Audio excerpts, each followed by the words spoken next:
আমি মানুষের পরিবর্তন চাই, আমি মানুষকে ফেরাইতে চাই, আমি আল্লাহর বান্দার জীবনের সৌন্দর্য চাই।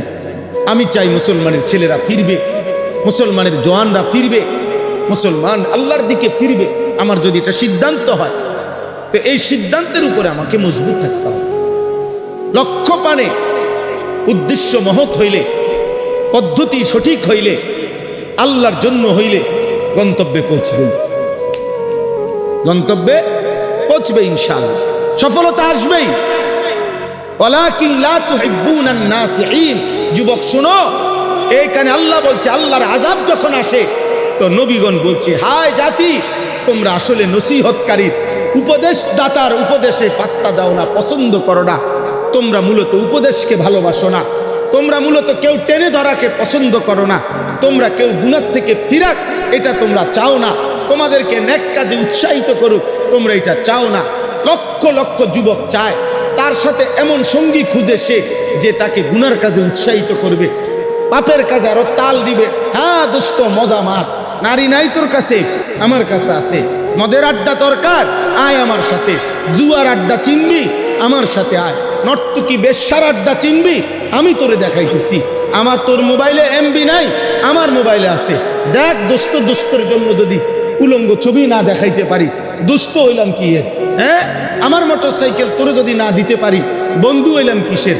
চল নষ্ট হ, গুনাহ কর। আল্লাহ বলেন, এই নবীগণ বলতেন, ওয়ালাকিন লা তুহিব্বুনান নাসিহিন। হে আমার কওম, আহারে তোমরা তো নসিহতই পছন্দ করো না, উপদেশই পছন্দ করো না। নয়তো বলো না আমি কি পরিমাণ তোমাদেরকে বলেছি, বিনিময়ে আজ কোনো পাত্তা দিলা না আমার কথায়। আজ আযাবের মুখোমুখি হবে, আজ ধ্বংস হয়ে গেল, ধ্বংস হয়ে গেল। ফাআখাযাতহুমুর রাজফাতু ফাআসবাহু ফি দারিহিম জাসিমিন। এটা সাংঘাতিক ভাইয়া। আল্লাহর ওয়াস্তে বুঝতে চেষ্টা কর।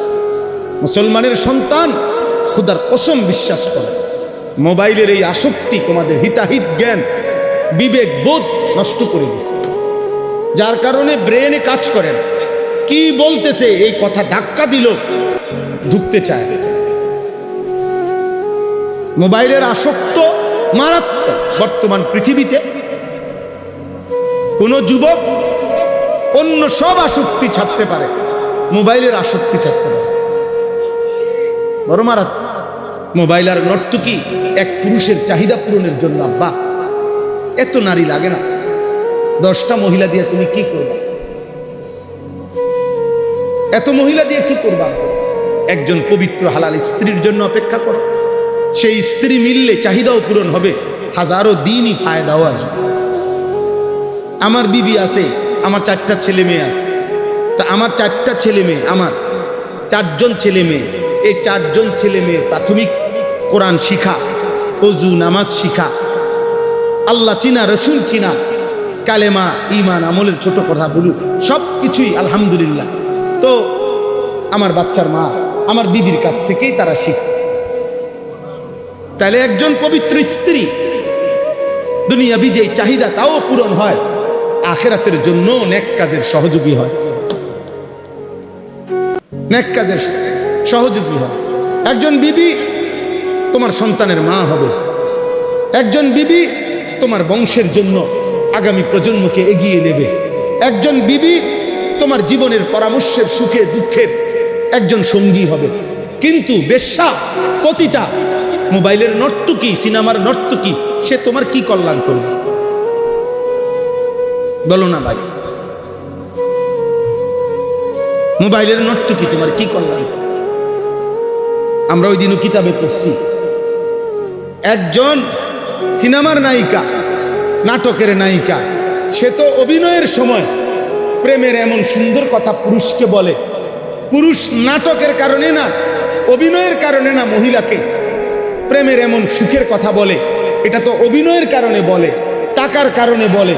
কিন্তু যেই মহিলা সকাল থেকে নিয়ে রাত 10টা পর্যন্ত একটা পুরা সংসার পরিচালনা কাজ করছে, এতগুলো মেহমানের রান্না করছে, পুরুষের রান্না করছে, বাচ্চাগুলোর কাপড় চোপড় ধুইছে, ঘরটাকে সাফ করছে, তারপরে স্বামীর খেদমতের জন্য যা যা লাগে সব করছে, শ্বশুর শাশুড়ির জন্য কিছু পরিমাণ খেদমত করছে, এত পরিশ্রম এত মেহনত কইরা সে যে তোমার সাথে সংসার করতেছে, এই এই স্ত্রীর সাথে তুমি নর্তকীরে মিলাও কেমন? বুঝেন নাই মৌলানা সাহেব?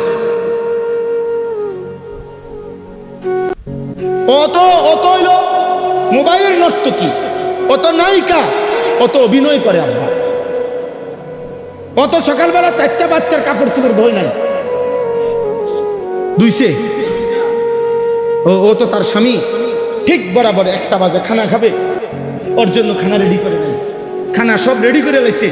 এই সময় কইছে, শুনছ একটু আলু ভর্তা করো, আচ্ছা। কদ্দুর মসুর ডাল রান্ধব, আচ্ছা। সব রান্ধা মাত্র বাইরেছে, এই সময় ফোন গেছে, 2জন মেহমান আছে, যেমনি হোক কদ্দুর নতুন অন্য আর একটু কিছু আসেনি চাও, মানে এটা আমি আমার ঘরের কথা করি, সবার ঘরে এমন। এই না জিন্দিগি ভাই, এই না জিন্দিগি। কাপড় চোপড় গোসল করার জন্য কাপড় ওইখানে রাইখাও অনেকক্ষণ ধরে কাজ করতেছে। তাইলে প্রিয় ভাই, একজন পবিত্র স্ত্রী তোমার জীবনের সঙ্গী। কোরআনে আছে, নেক কাজ যদি স্বামী স্ত্রী একজন আরেকজনের সহযোগিতা করে, আল্লাহর কসম কোরআনে আল্লাহ বলছে, স্বামী স্ত্রীকে, স্ত্রী স্বামীকে দ্বীনের কাজে, নেকের কাজে সহযোগিতা করলে কিয়ামতের দিন আল্লাহ তাআলা ওই স্বামী স্ত্রীকে বলবে, উদখুলুল জান্নাতা আনতুম ওয়া আজওয়াজুকুম তুহবারুন।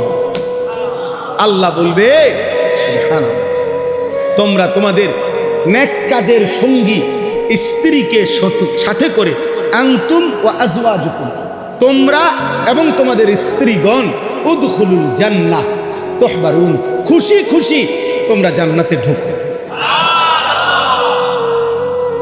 তাইলে দুনিয়ার চাহিদাও পূরণ হইল, হালাল চাহিদাও পূরণ হইল, যৌবনের চাহিদাও পূরণ হইল, দুনিয়া আখিরাতের অসংখ্য কল্যাণও বয়ে আনবে। তো এটা হারাম নারীর থেকে পাওয়া যাবে আব্বা? আল্লাহ আমাদেরকে হেফাজত করে, আল্লাহ আমাদেরকে হেফাজত। কোনো এক ছেলে যদি বুঝো ভাই, আমরা বলা সার্থক। সাথের আমি সব সময় বলি রে আব্বা, সমবয়সীর লোকে বুঝা ফাটতাম, ওইতে তোমারে হাসি দিয়া, তাল দিয়া, ওই তোমারে উড়াই দিল। তোমার হয়তো অনেকের এইম হয়, মানে আশা হয়, বা অনেকের কিছুটা বুঝ আসে, অনেকের মধ্যে একটু আগ্রহ তৈরি হয়, কিন্তু বন্ধু নামের শয়তান তারে আবার কি করে দেয়। হাদিস আছে, আমার কাছে কিতাব আছে, এক লোক নবী সাল্লাল্লাহু আলাইহি সাল্লাম এর সময়ে আপনার নামাজের ওয়াক্ত চলে যাচ্ছে, ঘুড়ির পিছনে দৌড়াইতেছে, বুঝছেন, গুড্ডির পিছনে দৌড়াইতেছে। তো আল্লাহ নবী সাল্লাল্লাহু আলাইহি সাল্লাম উল্লেখ করে বলছেন, দেখো এক শয়তান আরেক শয়তানের পিছনে দৌড়াইতেছে। আরে আপনি আরো শুনেন, আরো লাগবে। একের সহজ একটা উদাহরণ বলি, হাদিসে আছে, নামাজে যে দাঁড়ায়, তো নামাজি ব্যক্তির সামনে দিয়ে যাওয়ার অনুমতি আসেনি? কথা বলে না ছেলেরা, ভাই তোমরা এটা জানো নি? নামাজি ব্যক্তির সামনে দিয়ে যাওয়ার কি নাই, এটা সবাই জানে।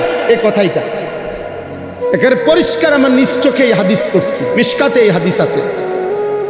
আল্লাহ নবী সাল্লাল্লাহু আলাইহি সাল্লাম বলছেন, তোমাদের নামাজের, মানে কমপক্ষে নামাজের সেজদা আমি যেটুকু দেব, আমার এই সেজদা বরাবর এটুকু জায়গার এই সামনে দিয়া কেউ যেন অতিক্রম না করে।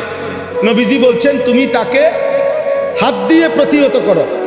তো এই শব্দটা বলতে গিয়ে প্রয়োজনে তুমি তার সাথে যুদ্ধ করো, যুদ্ধ অর্থাৎ শক্তভাবে হাত কি করে এমনভাবে ধরে রাখবা যে প্রয়োজনে যেন যুদ্ধ করতেছে, যে সে যেন কি না হইতে পারে, এখান দিয়ে পার হইতে কোনোভাবে না পারে। বিষয়টা এইভাবে বলার পর আল্লাহ নবী সাল্লাল্লাহু আলাইহি সাল্লাম বললেন, কেননা এই যে অতিক্রম করে ফেললে, যে লোকটা অতিক্রম করে, ফা ইন্নামা হুয়া শাইতানুন, এই শব্দটা হলো রাসূলুল্লাহ সাল্লাল্লাহু আলাইহি সাল্লাম বললেন, কেননা এ হচ্ছে শয়তান। তাহলে যে নামাজি ব্যক্তির সামনে দিয়ে পার হয়ে যাইতেছে, তারে নবী যদি বলে শয়তান, তো যে আরেকটা যুবককে উলঙ্গ ছবি দেখায়, নর্তকী দেখায়, জিনার ব্যভিচারের আড্ডায় নিয়ে যায়, হারাম খেলাধুলায় নিয়ে যায়, এটা কত নম্বর শয়তান?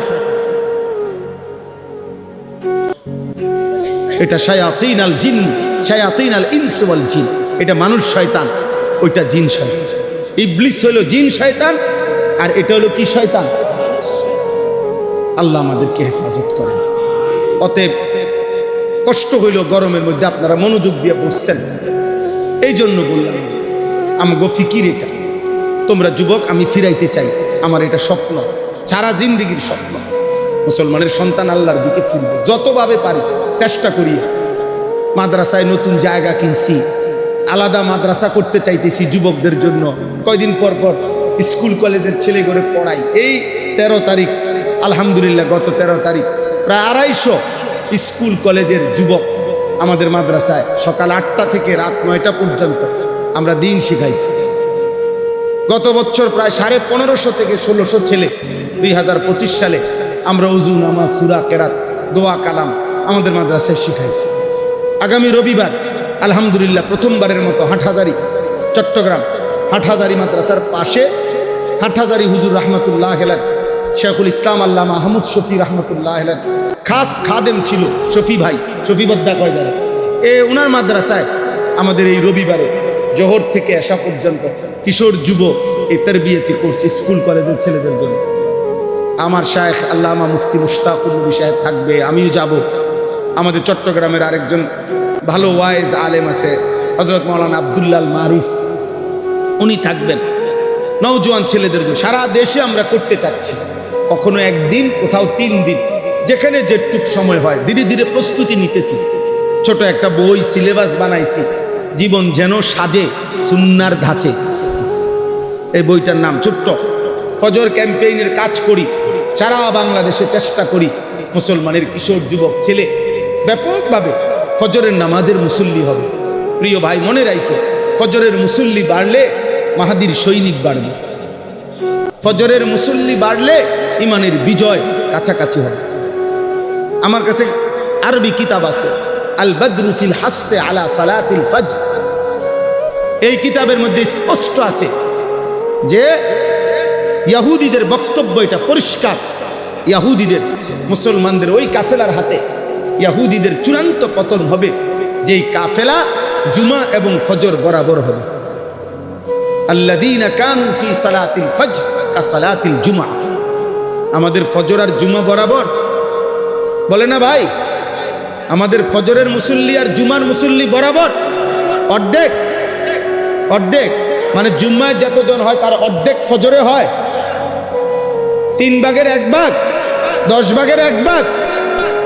এই গত শনিবারে আমি আমার শায়েখ আল্লামা মুফতি মুশতাকুর নবী কাসিমি, আমরা 2 জন এক জায়গায় মাহফিলে গেছি, রাত্রে বেলা সারা রাত লাগাইয়া ফজরের ওয়াক্তে একই মসজিদে, একটা রাস্তার পাশের মসজিদে আমি এবং আমার শায়েখ হযরত, আমরা গাড়ি থামাইছি ফজরের সময়। আমার গাড়িতে 3 জন, উনার গাড়িতে 3 জন, হযরতের গাড়িতে 6 জন মানুষ আমরা নামছি। মসজিদে ঢুইকা দেখছি, মসজিদে একেবারে কসমে কোরআন সামনে, মসজিদের ভিতরে ঢুইকা দেখছি ফজরের ওয়াক্তে একজন ছেলে নামাজ পড়াইতেছে, ছোট্ট একটা ছেলে, কালা একটা প্যান্ট পরা তার পরনে, এই একটা ফোলা পাঞ্জাবিটা আমার মনে হয় কারোরতে আনছে, এটা হেতের পাঞ্জাবি না মনে হয়েছে, আগে হেতেরও হইতে পারে। তো আর পিছনে একটা ছেলে, এই কসম আল্লাহ, শুধু এই 2টা মানুষ ছাড়া পুরা মসজিদ আর একটা লোক। নামাজের পরে জিগাইছি ছেলেটারে, পুরা হালাত শুনছি যে 3 গ্রাম না 3 মৌজার মসজিদে না, জামে মসজিদ। 1 মৌজা মানে হলো কয়েকটা গ্রাম মিললা, আগের দিনের মৌজা কইতো না। তো যেই মসজিদ যদি একেবারে 3 গ্রামেরও ধরেন না, 1 গ্রামেরও ধরেন না, আরে 20টা বাড়ির ধরেন না, 10 বাড়ির মুসল্লি ধরেন না মসজিদে, তো 2 জন মসজিদে, বাচ্চা বাচ্চা ছেলে 2 জন, বুড়ারা কই, মাঝ বয়সীরা কই, বাকি মুসলমানরা কোথায়? তো যে জাতির ফজরের মুসল্লি হয় 2 জন, সে জাতির অধপতন ঠেকাবে কে? আমাদের আযাব আসবে না তো কার উপরে আযাব আসবে? বুঝেন নাই? এখনো যে আমরা টিকে আছি, এটাই তো সুখ।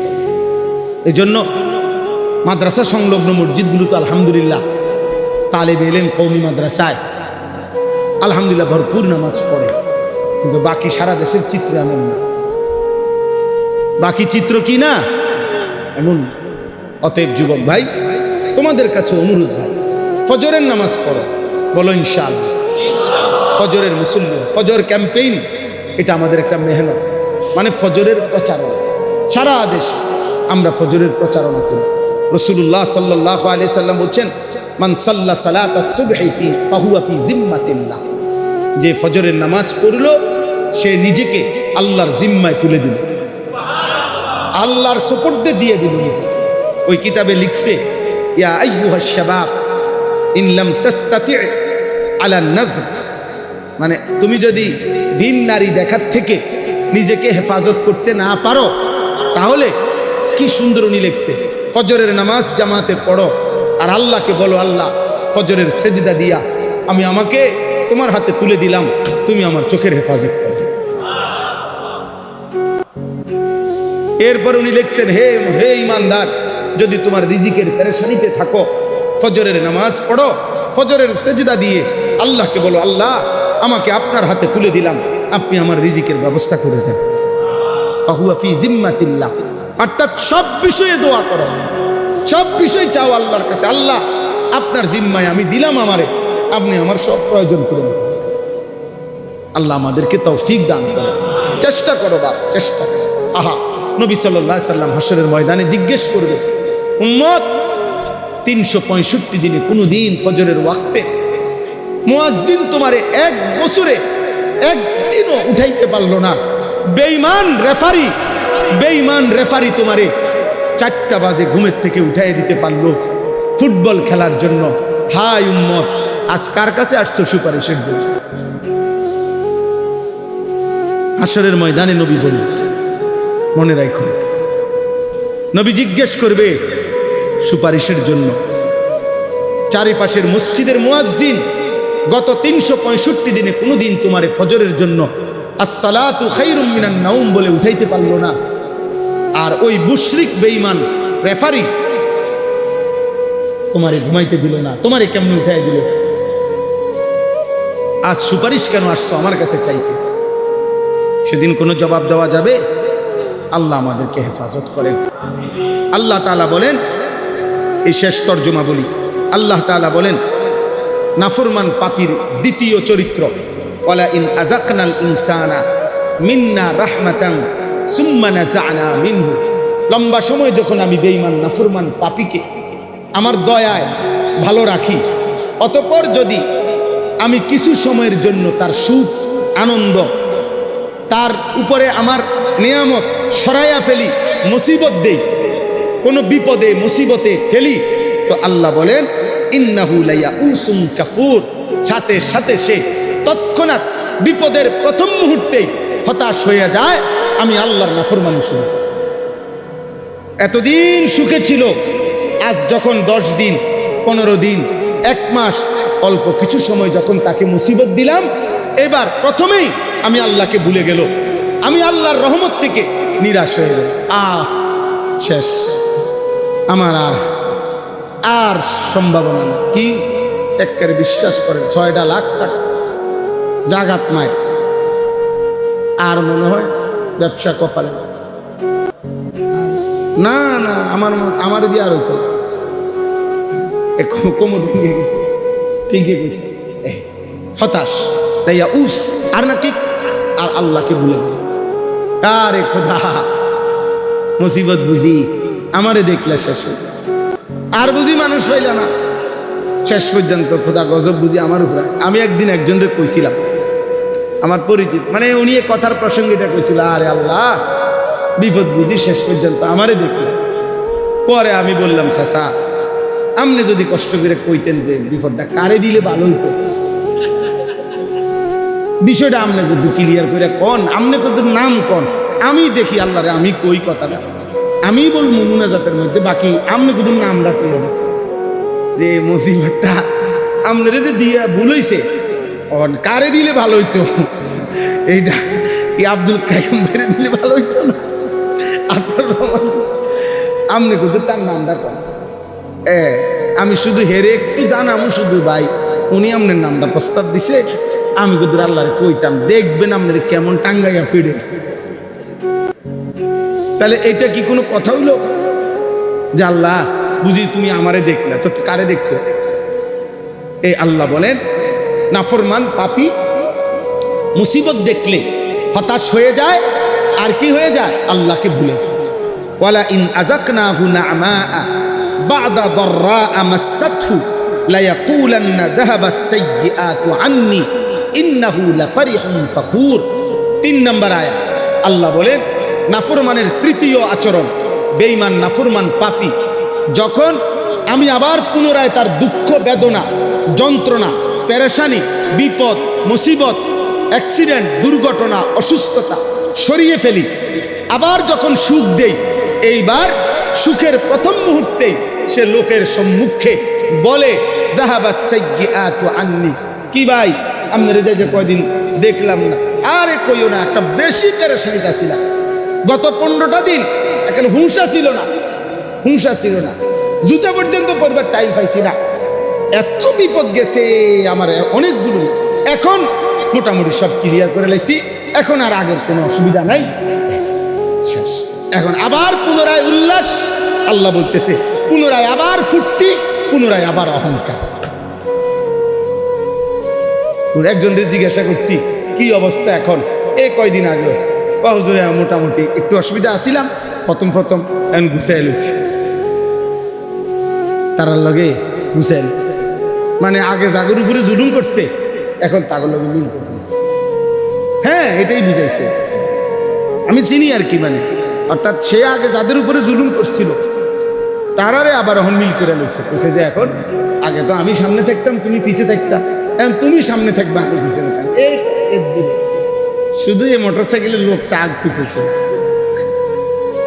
সিস্টেম আগেরটাই রয়েছে। আল্লাহ আমাদেরকে মাফ করে দেন, যে যাহা বুঝার বুঝছে।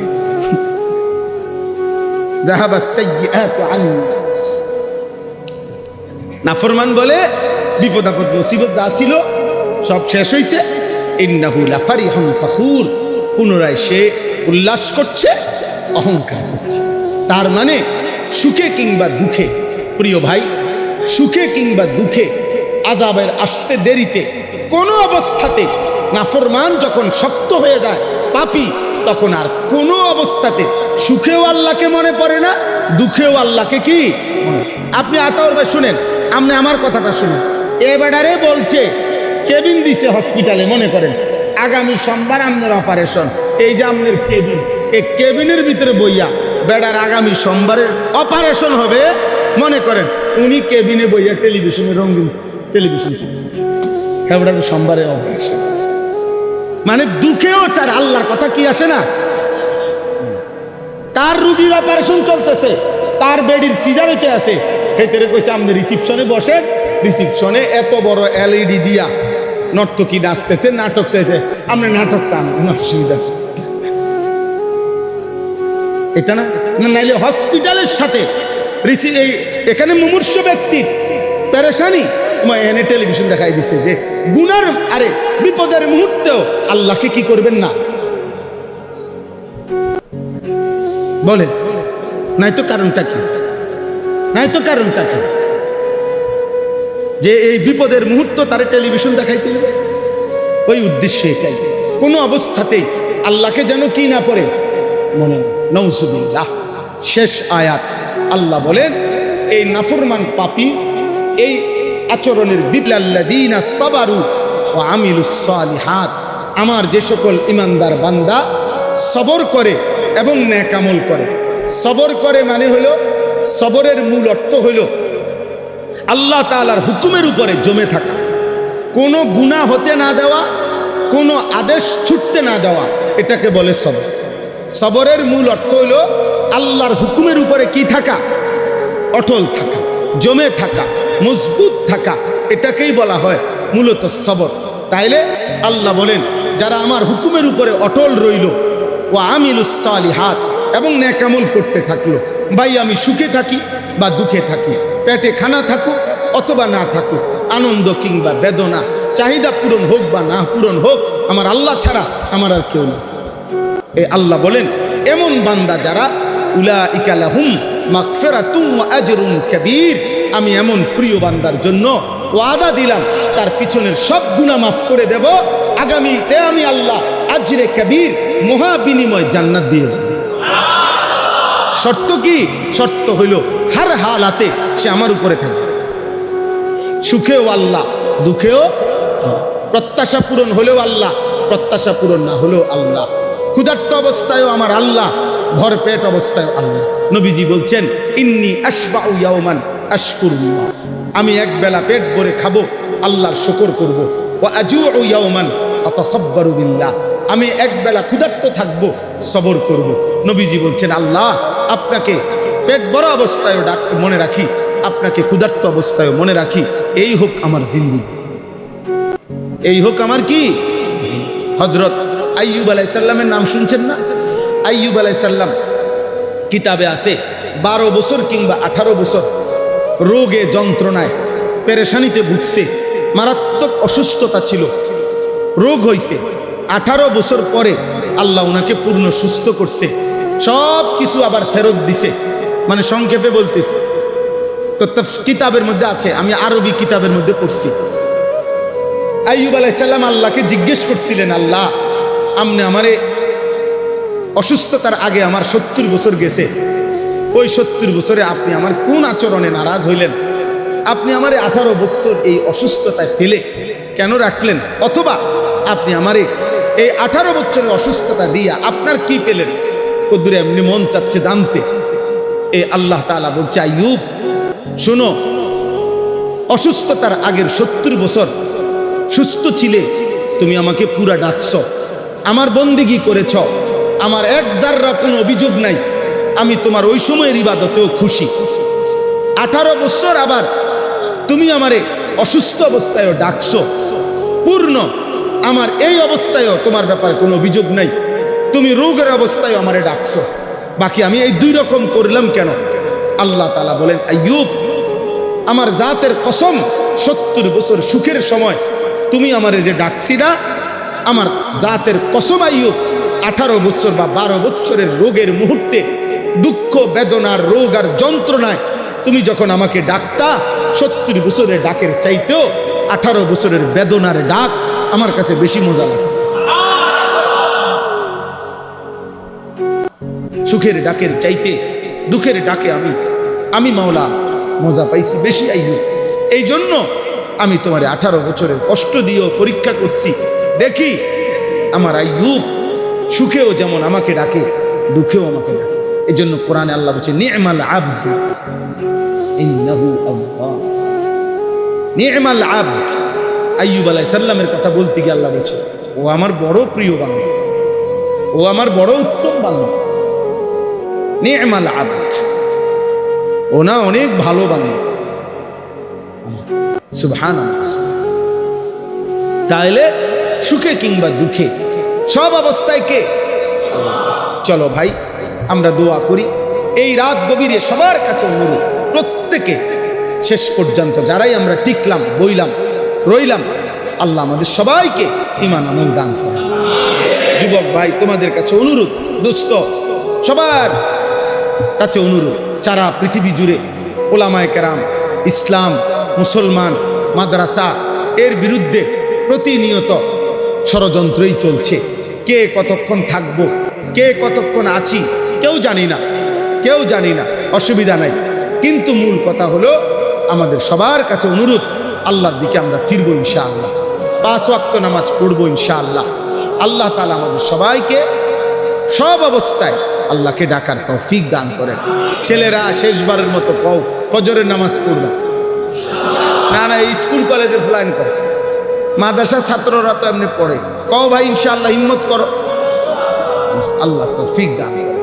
একজনই নিয়ত করো যে আমি পড়বো হুজুর ইনশাআল্লাহ, দেখো ইনশাআল্লাহ আল্লাহ তোমার জিন্দেগির মধ্যে বরকত দিবে। তুমি একটানা 5 ওয়াক্ত নামাজ পড়েই দেখো, এই সমাজ তোমাকে আলাদা মূল্যায়ন করবে। আল্লাহ তৌফিক দান করে, আল্লাহ কবুল করে নেন। এটা সাংঘাতিক ভাইয়া, আল্লাহর ওয়াস্তে বুঝতে চেষ্টা করো। মুসলমানের সন্তান খোদার কসম বিশ্বাস করো, মোবাইলের এই আসক্তি তোমাদের হিতাহিত জ্ঞান বিবেক বোধ নষ্ট করে দিছে, যার কারণে ব্রেনে কাজ করে না। কি বলতেছে এই কথা ধাক্কা দিল, ঢুকতে চায়। মোবাইলের আসক্ত মারাত্মক। বর্তমান পৃথিবীতে কোন যুবক অন্য সব আসক্তি ছাড়তে পারে, মোবাইলের আসক্তি ছাড়তে পারে, বড় মারাত্মক। হাজার হাজার ছেলে আমাদের মাদ্রাসাগুলো থেকে প্রতিদিন ঝরে যায়। কত ছেলে কত মাদ্রাসায়, সবার মাদ্রাসার থেকে এই মোবাইল। এক সপ্তাহ বাড়িতে গিয়া আপনার একটানা 24 ঘন্টা 2 আঙ্গুলে মোবাইল টিপছে। মাদ্রাসা যেদিন খুলছে শনিবার, এই দিন আর তার আসতে মন চাচ্ছে না, আর পড়তো না। মাদ্রাসা ভালো না, ফিরে খানা বালা না, এই সে সেই সে, মঞ্চে ফাঁকি দিয়ে নানার বাড়ি চলে গেছে, দাদার বাড়ি চলে গেছে। মূল কারণ একটাই, মোবাইল। মূল কারণ মোবাইলের আসক্তি। আহা, কত মায়ের স্বপ্ন, কত বাবার স্বপ্ন বৃথা হয়ে গেছে। কত স্বামী স্ত্রী হারায় ফেলছে, কত স্ত্রী স্বামী হারায় ফেলছে মোবাইল। কত নারী পরকীয়া আসক্ত, কত স্বামী পরকীয়া আসক্ত, পরকীয়া আসক্ত।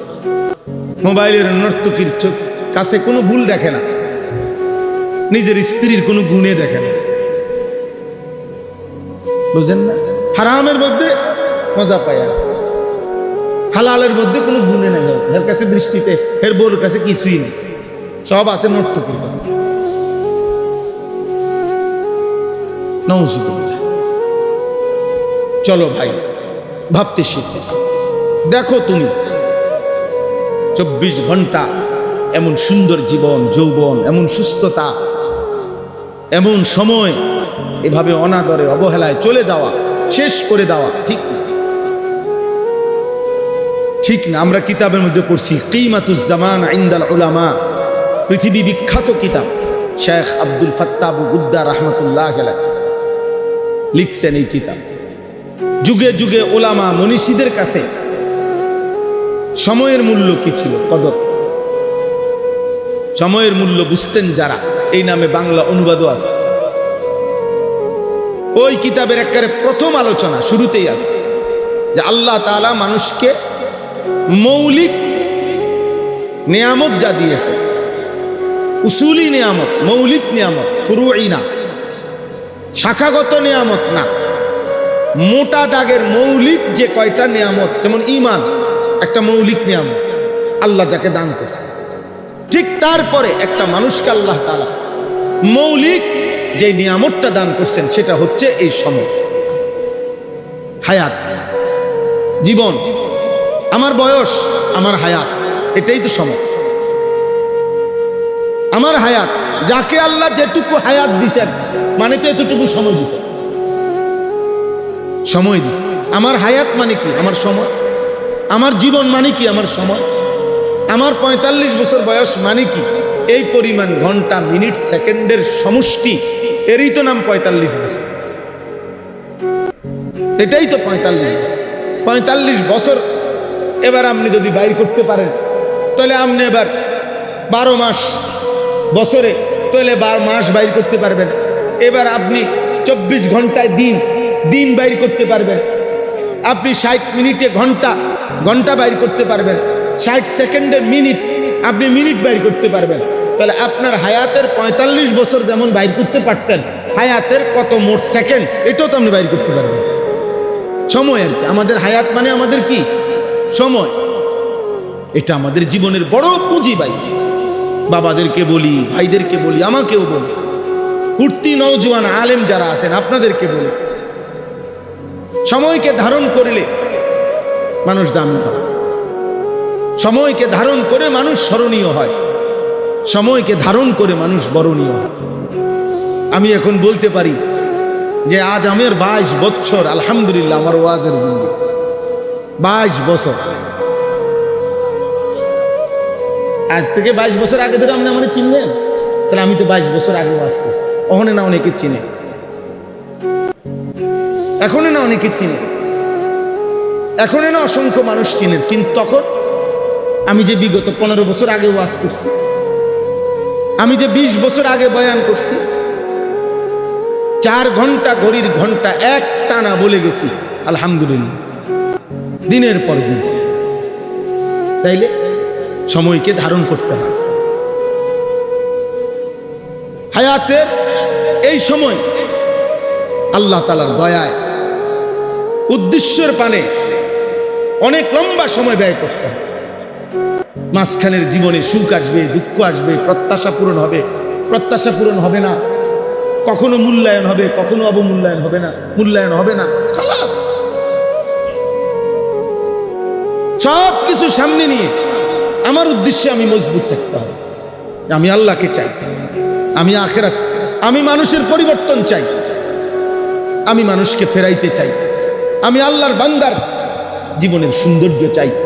আমি চাই মুসলমানের ছেলেরা ফিরবে, মুসলমানের জওয়ানরা ফিরবে, মুসলমান আল্লাহর দিকে ফিরবে। আমার যদি এটা সিদ্ধান্ত হয়, তো এই সিদ্ধান্তের উপরে আমাকে মজবুত থাকতে হবে। লক্ষ্য পানে উদ্দেশ্য মহৎ হইলে, পদ্ধতি সঠিক হইলে, আল্লাহর জন্য হইলে গন্তব্যে পৌঁছবে, গন্তব্যে পৌঁছবে ইনশাআল্লাহ। সফলতা আসবেই, সফলতা আসবেই। আমাদের উঠতি বয়সের আলেম মাশাআল্লাহ অনেক আছেন, আপনার ঘরে দেখলে মায়া লাগে, ভালো লাগে যে, কিন্তু বাকি আফসোস লাগে যে মানে 1 বছরও মেহনত করতে রাজি না, 2 বছর না হইতো না, হুদা এই লাইনে হইতো না, লাইন অন্যটা টোয়া কালো জিরা বেশ হইতো না, এমনি হুদা ইতা ওয়াজ দিয়ে বাদ মিশতো না, চাইছি না 50টা ওয়াজ করে চাইছি, লারা খায় না হুদা দুধ বাদ দে, মধু বেশ না। আমি খারাপ করতেছিলাম, মানে আমি তো কথার কথা কই, কেউ রাগ হইয়েন না ভাই, মানে এটা বুঝাইতেছি আর কি। যদি কেউ ব্যবসায়ী করে করুক, সে কোনো অসুবিধা নেই, কিন্তু ওই যে ঘন ঘন জায়গা বদলাম, মানে সিদ্ধান্ত বদলাম, আমি এটা বুঝাইছি আর কি। ইস্তেকামত চাই, উদ্দেশ্যের পানে আমার মজবুত সিদ্ধান্ত থাকা চাই, সফলতা আসবে ইনশাআল্লাহ, সফলতা আসবে, কামিয়াবি আসবে।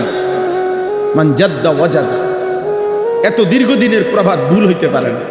মান যারা হাসাদা, যে ফসল ফলায় সেই ফসল কাটে। মান জাদ্দা ওয়াজাদা, যে পরিশ্রম করে সেই পেয়ে থাকে। মান তালাবাল উলা সাহারাল লায়ালি, যে বড় হতে চায়, উচ্চ লক্ষ্যে পৌঁছতে চায়, তাকে হাজারো রাত জেগে থাকতে হয়, জেগে থাকতে হয়, অসংখ্য রাত জাগতে হয়, বহু রাত কুরবানি দিতে হয়, বহু সুখ কুরবানি দিতে হয়, বহু আনন্দ কুরবানি দিতে হয়। একদিন সে মঞ্জিলে মকসুদে পৌঁছে যায়। আল্লাহ আমাদেরকে তৌফিক দান করে।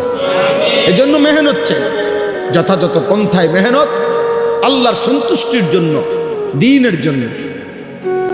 জায়গা ঘন ঘন বদলান, ঘন ঘন বয়স 40 হয়েছে না, দল পাল্টাই লাইছে 3-4টা, মাশাআল্লাহ। কদিন পর পরে ডিগবাজি, হ্যাঁ দেখবেন একদিন ঘুম থেকে জায়গায় দেখবেন ডিগবাজি দিতে দিতে আর কোনো দল আর নাই, শেষে কেউ আমি দল। নাউজুবিল্লাহ। হ্যাঁ, আমাদের এই ছোট জীবনও আমরা কম বেশি অনেক দেখছি, অনেক দেখছি না। আসলাফ ও আকাবিরের মহান পথে, এটা আপনাদেরকে বললাম না, আমি আমার বলে আমাদেরকে বললাম। 160 বছর দারুল উলুম দেওবন্দের বয়স, 160 বছর। 1866 সনে প্রতিষ্ঠিত হয়েছে দারুল উলুম দেওবন্দ, আমাদের কওমি মাদ্রাসা। আজকে 2026 বরাবর 160 বছর। এই 160 বছরে বহু চড়াই উতরাই, বহু মূল্যায়ন, বহু ষড়যন্ত্র, সব কিছুর মুখোমুখি হয়েও আসলাফ ও আকাবিরের এই মেহনত স্বমহিমায় গোটা পৃথিবীতে এখনো জেগে আছে। আলহামদুলিল্লাহ।